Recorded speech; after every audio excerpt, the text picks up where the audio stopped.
Hi hello नमस्कार, मी दर्शना तांबोई. राजश्री मराठीमध्ये तुमच्या सगळ्यांचं स्वागत. तर शिवरायांचा छावा या चित्रपटाच्या निमित्तानं आपण सगळे रायगडावर आलो आहे. मी पहिल्यांदा बघते रायगड, त्याच्यामुळे कलाकार कितव्यांदा पाहतायत हे जाणून घेण्यामध्ये मला भारी उत्सुकता आहे. खूप स्वागत तुमच्या सगळ्यांचं राजश्री मराठीमध्ये. कसे आहात बिपिन, कसं आहे? खूप मस्त.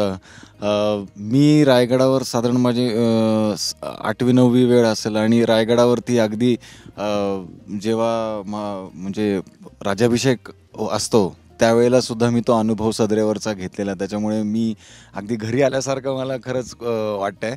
आणि इथे आल्यानंतर इतकं पॉझिटिव्ह वाईब्स असतात आणि आपले कुठलीही संकल्पना घेऊन आपण जर इथे आल्यानंतर ती पूर्ण होणार याची शाश्वती इथे देऊ शकतो. इतकं महान आणि इतकं पॉझिटिव्ह हे ठिकाण आहे. अगदीच प्रत्येक गड किल्ल्यांवरती जायची मला आवड आहे आणि दादामुळे तर तो इतिहास त्याच्या जवळनं समजायला मिळतो. इथे काय घडलं आहे, इथे काय झालं असेल, ही पवित्र इमारत कशाची आहे, ह्या सगळ्या गोष्टींचा उत्तमभूत इतिहास मला कळत असतो आणि तोच आम्ही तुमच्या समोर आणण्याचा प्रयत्न देखील करतोय. भूषण पहिल्यांदाच आलायस ना तू? येस, मी पहिल्यांदाच आलो आहे. माझं गाव भोर आहे, तर रायरेश्वर रोहिडेश्वर माझ्या गावाच्या शेजारी आहे. माझं तिथं भरपूर वेळा जाणं झालेलं आहे, पण इथं यायची माझी आजची पहिली वेळ आहे. पण त्याचं आज एक समाधान वाटतं आहे की मी दिग्पाल दादासोबत इथं आलो. तर येत असताना मला प्रत्येक ठिकाणची माहिती मिळत होती आणि कुठं काय घडलं आहे, कुठं काय घडलं आहे, अक्षरशः म्हणजे डोळ्याच्या समोर सगळं उभं राहतं आहे असं माझ्या आज सर्व फिलिंग होत्या. त्याच्यामुळे आज समाधान वाटलं दादासोबत आल्यामुळं. क्या बात. आणि अभिजितसाठी तर आजचा दिवस फारच खास असेल ना, कारण सिनेमाचा मुहूर्त इकडे झाला आहे शिवरायांचा छावा या चित्रपटाचा, आणि आज शिवरात यात्रेमध्ये इथे यायला मिळत आहे. सर, कलाकार म्हणून आणि एक माणूस म्हणून किती भारी वाटतंय.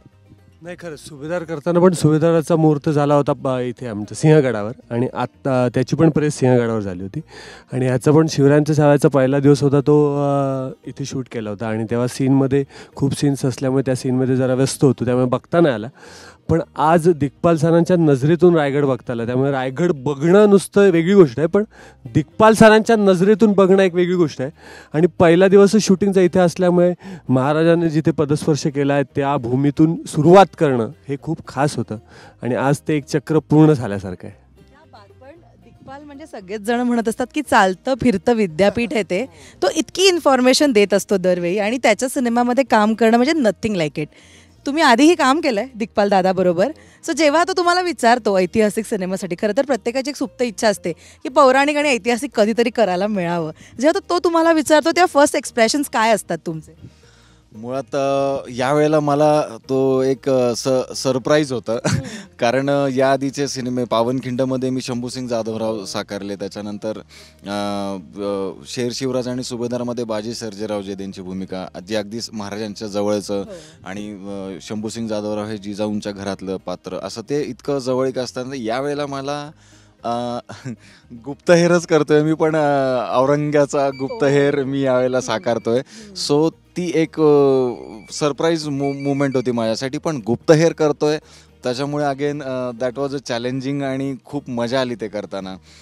आणि दादा ज्या पद्धतीने सिनेमे करतोय किंवा ज्या श्रद्धेने करतोय, ज्या म्हणतो ना आपण आत्मीयतेने करतोय, ती जो सांगतो जसं की पुढच्या पिढीला इतिहास कळावा, आपले मावळ्या त्यांचा इतिहास कळावा, स्वराज्य जसं आज 350 वर्ष झालं तरी शाबूत आहे, ते कशामुळे, किती जणांची रक्त सांडलीत, आणि ते खरे हिरो आहेत. सो हे आपल्या पुढच्या पिढीला कळणं खूप गरजेचं आहे, आणि त्याच्यासाठी आम्ही जेवढे जेन्युनली प्रयत्न करता येतील तेवढे आम्ही सगळी टीम मिळून करत असतो.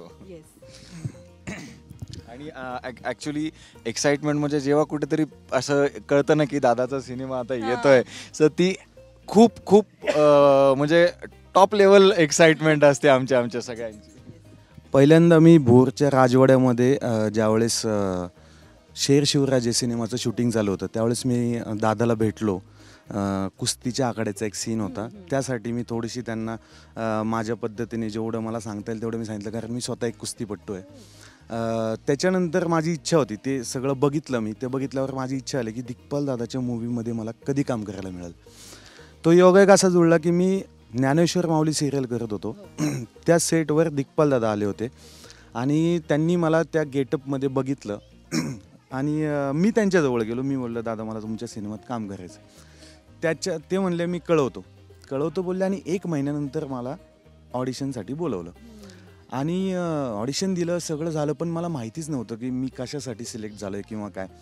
अचानक मला एक दिवस फोन आला आणि ऑफिसला बोलून घेतलं आणि त्यावेळेस मला कळलं की मी येसाजी कंका यांची भूमिका करतोय. म्हणजे अक्षरशः माझ्या अंगावरती काटा आला होता, कारण छत्रपती शिवाजी महाराजांच्या पदरस्पर्शाने पावन झाली आमची भोर नगरी, 12 मावळ. त्या 12 मावळामधले भुतुंडे गावचं व्यक्तिमत्व, गजविजेते, त्यांची भूमिका मला मिळते कारण मी पण त्याच मातीतला आहे. त्याचा एक अभिमान आणि एक स्वाभिमान वेगळाच होता आणि तो मला दादाच्या रूपाने मला तो अनुभवायला मिळाला. त्यातच मी खरंच समाधानी आहे. क्या बात. आणि अभिजित, आपण सिंहगडावर गप्पा मारल्या होत्या सिनेमाच्या निमित्तानं आणि आता पुन्हा एकदा शिवरायांचा छावा या निमित्तानं पण गप्पा मारतोय. कुठेतरी डिरेक्टरचा तो विश्वास आहे जो आपल्याला दरवेळी नवीन संधी देत असतो, नवीन भूमिका देत असतो. नाही, खरंच एकतर सुभेदारसाठी जेव्हा विचारण्यात आलं होतं तेव्हा मी डायरेक्ट हो म्हणालो होतो. मला माहिती नव्हतं कुठली भूमिका आहे, काय आहे. मी फक्त हो म्हणालो, कारण प्रत्येक ॲक्टरचं हल्ली स्वप्न आहे. कारण मी आता बाकी ठिकाणी सिरियल्स किंवा करतो तेव्हा पण प्रत्येक ॲक्टर मला म्हणत असतो की दिग्पाल सरांकडे बघ ना, एखादा छोटा मावळा पण चालेल. तर त्यामुळे प्रत्येकाचं स्वप्नच असतं. त्यामुळे मी हो म्हणालो होतो. नंतर मला कळालं की नाही, सूर्याजी मालुसरांची भूमिका करायची आहे म्हणून. आत्ता पण जेव्हा विचारण्यात आलं की यार शिवरायांचा छावा पण असं एक फिल्म करतोय, तर म्हणालो हो करूया. कारण सरांकडून ऑन फ्लोअर खूप काही शिकायला मिळतं, ॲज अन माणूस म्हणून, प्रोड्युसर म्हणून, डिरेक्टर म्हणून, आणि स्वतःची प्रगती होते. त्यामुळे अपसुकच ते एक पॉझिटिव्ह आहेच. पण त्याचबरोबर मला ते माहिती आहे की सर जेव्हा भूमिका नॅरेट करतात तेव्हा तो सोल सांगतात.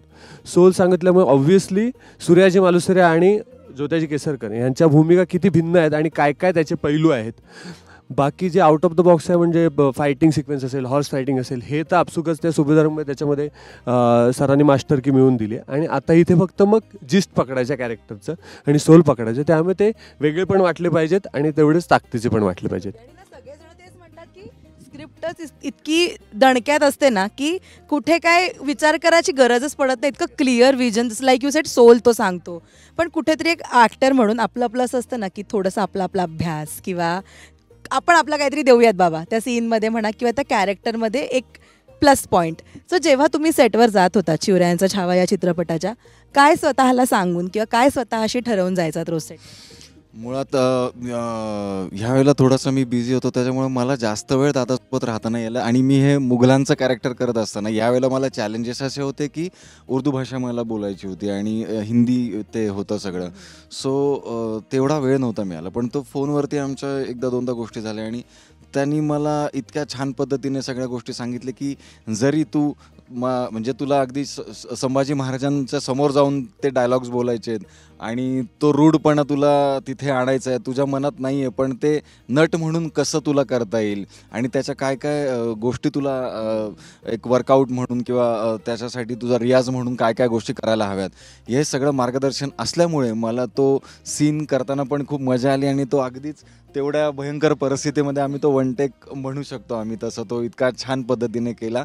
मुळात तेच, जसं की आता हे मावळे करताना एक वेगळेपण असतं. तर ते महाराजांबद्दल आपल्या म्हणजे एका मावळ्याची आत्मीयता किती असेल, तो जेव्हा त्याला प्राण द्यायचे असेल त्यांच्यासाठी तो एका क्षणाचा पण विचार नाही करत. म्हणजे आपण आत्ताच्या काळात कुठली गोष्ट कोणासाठी करायची असेल तर तो 100 वेळा विचार आणि 100 कारणं देतो. तर अशा एका निष्ठावंत व्यक्तिमत्वाच्या बरोबर आपण इतकी लोक काम करायची की महाराजांना काही होऊ नये किंवा कुठल्याही आपल्या सवंगड्याला काही होऊ नये, त्याच्यासाठी हे प्राण देणारी लोकं होती. सो ते सगळं समजून घ्यायला इतकी मजा येते ना. आणि त्याच्यानंतर कळतं की खरंच आपण या माणसाबरोबर काम करतोय, या माणसाबरोबर आपण आपलं पुढचा प्रवास घडवतोय. सो तो खूप वेगळ्या लेवललाच असणार आहे. आणि हे सगळं करताना ना खूप प्रामाणिक भावना असते या सगळ्यामागे, त्याच्यामुळे ते जगायला खूप मजा येते. भूषण, काय थॉट्स असतात तुझे जेव्हा सेटवर जातो? पहिलं म्हणजे मी ज्यावेळेस सुभेदार सिनेमामध्ये येसाजी कंक केला त्यावेळेस सर सेनापती येसाजी कंक यांचं वय जे दाखवलेलं आहे, म्हणजे तरुण वय दाखवलं आणि त्याच्यानंतर एक 30-35 वयाचे येसाजीराव बघितले आपण. पण या सिनेमामध्ये शंभूराजेंसोबत येसाजीराव आहेत, म्हणजे त्यांचं साधारणतः वय 50-55च्या आसपास. मग ते साकारत असताना मला माझ्या बॉडी लँग्वेजमध्ये काय चेंजेस करावे लागतील, माझ्या बोलण्यामध्ये काय करावं लागतील, त्याच्याबद्दल दादांनी मला बरंचसं काही सांगितलं आणि ते आत्मसात केलं आणि आता चित्रपटामध्ये तुम्ही बघतालच. मला चॅलेंज असं होतं की सुभेदारमधील सूर्याजी मालुसरे असतील आणि ते ज्योतिजी केसरकर असतील, हे दोघंही भिन्न वाटावेत.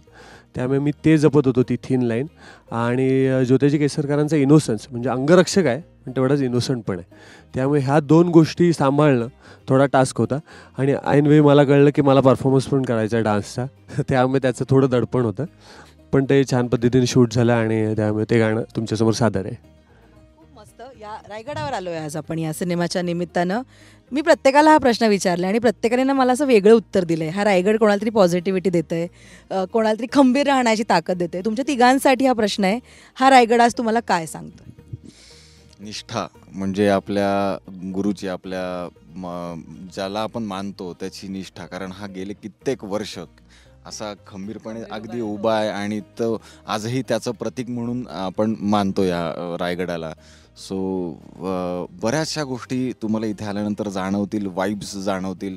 आणि मुळात आपण कसे आहोत, आपण कसे असायला हवे, या गोष्टी पण तुम्हाला इथे आल्यानंतर कळतील. कारण आपला इतिहास बऱ्याच गोष्टी खूप चांगल्या आणि खूप पॉझिटिव्ह सांगतो. आणि मुळात तुम्हाला बाकीच्या कुठे गोष्टी गरजच नाही आहे. जर आपल्या महाराजांचा आणि सगळ्या आपल्याच महान माणसांचे इतिहास आपण जर वाचले किंवा आपण ऐकले किंवा जगले तर आपल्यावर आपोआप संस्कार होतील. स्वराज्य स्थापन करण्यासाठी महाराजांनी जे धैर्य दाखवलं आणि त्यांचं जे सातत्य होतं, म्हणजे युद्धनीतीचं असू दे किंवा बाकीच्या त्यांच्या अष्टमंडळातील त्यांचं मॅनेजमेंट असेल, तर त्या 2 गोष्टी मला जास्त स्वतःला सामावून घ्यावेसे वाटतं, ते धैर्य आणि सातत्य. रायगडावर मला असं वाटतं की छत्रपती शिवाजी महाराजांनी जेव्हा स्वराज्य स्थापन केलं तेव्हा प्रत्येक मावाला आपलंसं करून त्याला एकत्र घेऊन त्यांनी वाटचाल केली आणि म्हणून एवढं स्वराज्य उभं राहिलं. त्यामुळे प्रत्येकाला आपलंसं करून घेणं ह्या रायगडाकडून शिकावं. मस्त. आणि तयार झालाय चित्रपट शिवरायांचा छावा. 16 तारखेला 16 फेब्रुवारीला येतोय. प्रेक्षकांच्या भेटीला काय जाता जाता अपील कराल सगळ्या प्रेक्षकांना थिएटरपर्यंत यायचं? हे बघा, पुढच्या पिढीसाठी हा आपण अट्टहास मांडलेला आहे. अगदी छत्रपती शिवाजी महाराजांचं अष्टक तुमच्यासमोर घेऊन आलो आहे. आणि अगदीच आता छत्रपती संभाजी महाराजांच्या रूपाने आम्ही छत्रपती शिवरायांचा छावा तुमच्या समोर घेऊन येतो आहे. आणि हे पहिलं पुष्प असेल. असे अजून 2 पुष्प म्हणजे मिळून 3 पुष्पांचा संच तुम्हाला लवकरात लवकर तुमच्या समोर दिग्पाल सर आणि आम्ही संपूर्ण टीम तुमच्या समोर घेऊन येऊ. तुम्ही 16 फेब्रुवारीला सहकुटुंब सहपरिवार आपल्या जवळच्या चित्रपटगृहातच येऊन हा सिनेमा बघा. आणि आपल्या मुलांवर, आपल्या पाल्यांवर तुम्ही तुमच्याकडून एक जबाबदारी म्हणून ही गोष्ट नक्कीच करा.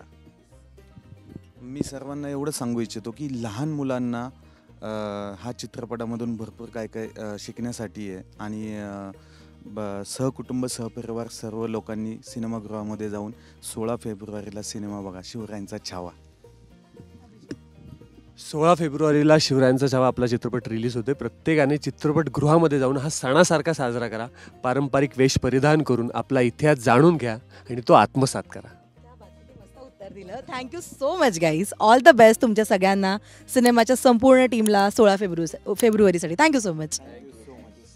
तुम्ही सुद्धा आज आमच्यासोबत इथे, तुम्ही येताच दरवेळी सुद्धा, पण इथे येऊन आम्हाला म्हणजे अगदी तुमच्याबरोबर सगळ्या गोष्टींचा हा जो काही आढावा घेता, आमचं काय चाललंय काय नाही, किती जेन्युइन टीम आहे, कसं आहे, हे सगळं तुम्ही तिथपर्यंत पोहोचवता.